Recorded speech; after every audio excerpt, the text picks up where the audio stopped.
నమస్తే, welcome to 1 to 1 news. ఆంధ్రప్రదేశ్లోనే పేదలకు కూటమి ప్రభుత్వం తీపి కబురు చెప్పింది. కొత్త పింఛన్లు మంజూరుపై కీలక నిర్ణయం తీసుకుంది. మొదటిగా వితంతు పింఛన్లకు గ్రీన్ సిగ్నల్ ఇచ్చింది. కూటమి ప్రభుత్వం అధికారంలోకి వచ్చి జూన్ 12 నాటికి 2 ఏళ్లు పూర్తవుతున్న సందర్భంగా అర్హులైన వితంతులందరికీ పింఛన్లు మంజూరు చేయాలని నిర్ణయించింది. రాష్ట్ర వ్యాప్తంగా 1.53 లక్షల మంది అర్హులైనట్లు అధికారులు గుర్తించారు. వీళ్ళందరికీ నెలకు 4,000 రూపాయల చొప్పున పింఛన్లు అందనుంది.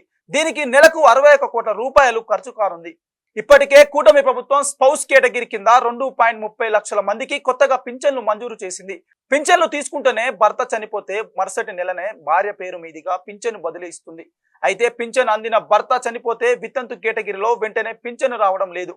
దీంతో ఎమ్మెల్యేలపై ఒత్తిడి పెరిగింది.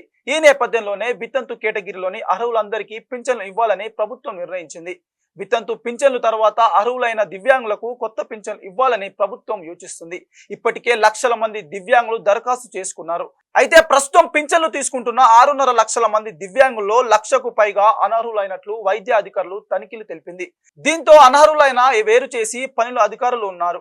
ప్రభుత్వం 28 విభాగాలు వారికి ప్రతి నెల పింఛన్లు ఇస్తుంది. అన్ని విభాగాలు కలిపి కొత్త పింఛన్ల కోసం దాదాపు 10 లక్షల మంది దరఖాస్తు చేసి అవకాశం ఉందని అధికారులు అంచనా వేస్తున్నారు.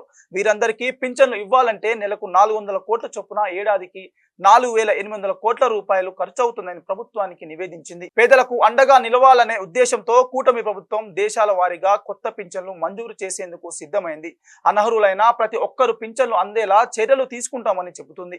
మరిన్ని వివరాలతో మళ్ళీ కలుద్దాం.